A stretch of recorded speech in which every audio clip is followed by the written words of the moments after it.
Olá, vamos começar?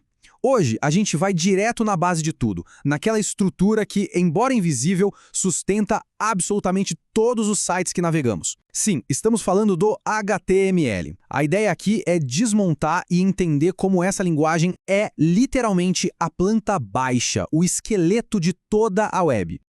E essa frase aqui, ela resume perfeitamente o nosso papo de hoje. A melhor forma de pensar num HTML não é como a pintura ou a decoração de uma casa, sabe? Pense nele como as vigas, as paredes. É ele que define onde fica a sala, onde fica o quarto. Ele cria a base, uma base bem sólida, para depois a gente vir com todo o resto. Então, olha só o nosso plano de construção. Primeiro, a gente vai entender por que essa analogia do esqueleto faz tanto sentido. Depois, vamos dar uma olhada na estrutura que é essencial para qualquer página, não importa qual. Aí, a gente conhece os blocos de construção, as famosas tags. Na sequência, vamos ver a importância de construir com significado. E, para fechar, vamos colocar a mão na massa e montar o esqueleto do nosso primeiro portfólio. Certo, vamos lá. Antes de sair escrevendo qualquer linha de código, é fundamental entender o que o HTML realmente faz. Qual é o papel dele nesse ecossistema gigante que é a web?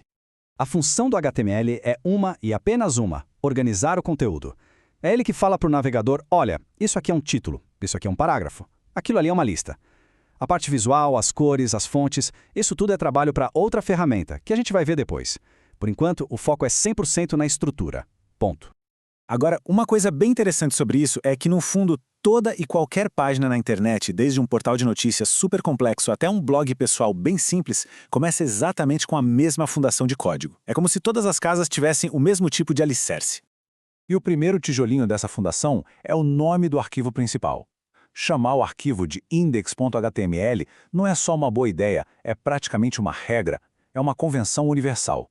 Quando alguém digita o endereço de um site, o servidor vai lá e procura automaticamente por esse arquivo para mostrar como página inicial.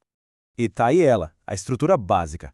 A primeira linha, o doctype, é tipo a certidão de nascimento da página, dizendo que ela é um documento HTML5 moderno.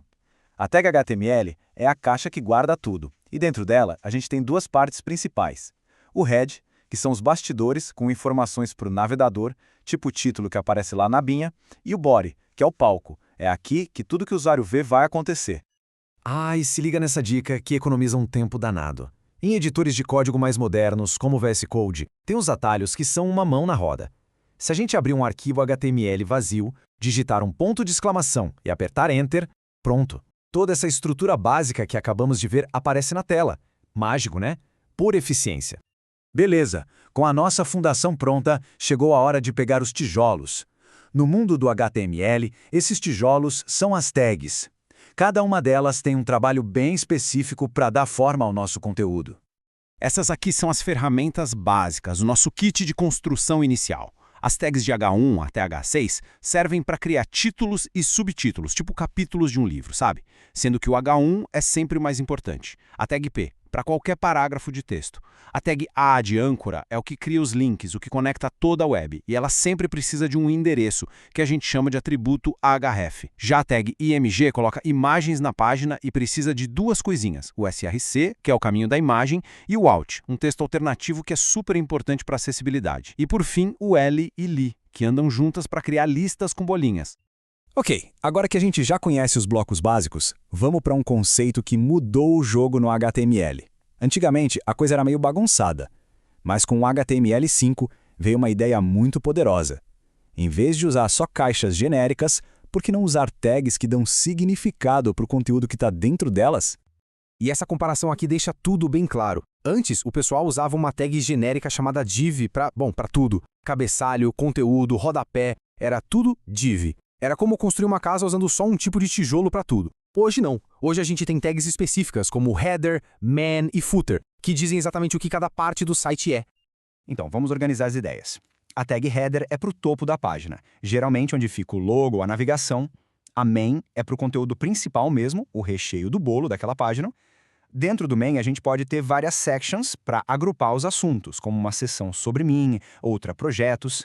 E a footer é para o rodapé, lá no finalzinho com informações de contato, copyright, etc. E por que isso tudo é tão importante? Porque, visualmente, no começo não muda quase nada, mas, para os robôs do Google e para as tecnologias de acessibilidade, Como os leitores de tela que pessoas com deficiência visual usam, essa estrutura é tudo. Ela transforma um monte de texto e imagem num documento organizado e fácil de entender. Bom, chegou a melhor parte. Hora de aplicar tudo isso que a gente viu. Vamos seguir um passo a passo bem simples para construir o esqueleto de uma página de portfólio, já usando todas essas boas práticas. Então, o primeiro passo, no arquivo index.html zerado, a gente usa o atalho da exclamação e pronto, a estrutura básica aparece. Lá dentro do head, vamos achar a tag title e colocar um título legal, como portfólio de fulano de tal. Ah, e também mudar o atributo lang na tag HTML para PTBR. Depois, dentro do body, a gente já desenha o esqueleto principal. Coloca lá as tags header, main e footer, uma debaixo da outra. Agora é hora de preencher. Lá no header, a gente vai colocar a informação mais importante, o nosso nome usando a tag H1, já que é o título principal da página. Beleza. Depois, dentro da tag main, vamos criar nossa primeira seção. A gente usa um H2 para sobre mim, porque é um subtítulo, e logo embaixo um parágrafo P com uma pequena apresentação. Continuando dentro da tag main, vamos criar uma segunda seção para os projetos. Adicionamos outro título, H2, e por enquanto só uma lista, uma UL, com um item li dizendo em breve. Para terminar, a gente desce até o final do arquivo, lá no footer, e coloca um parágrafo, P, com as informações de copyright. E é isso, a estrutura do nosso esqueleto está pronta. Se a gente abrir essa página no navegador agora, o que vamos ver? Uma página bem simples, texto preto no fundo branco. Sem graça, talvez. Mas isso não importa nem um pouco agora. O que realmente importa é que, por baixo dos panos, no código, a gente tem uma estrutura perfeita, organizada e cheia de significado. O esqueleto está de pé, firme e forte, prontinho para o próximo passo. E isso nos leva à pergunta que não quer calar. Com a estrutura toda definida, com cada osso no lugar certo, como é que a gente transforma esse esqueleto em algo com cor, com estilo, em algo vivo? Bom, a resposta para isso está na próxima camada da construção web, a estilização. E é exatamente isso que vamos explorar a seguir.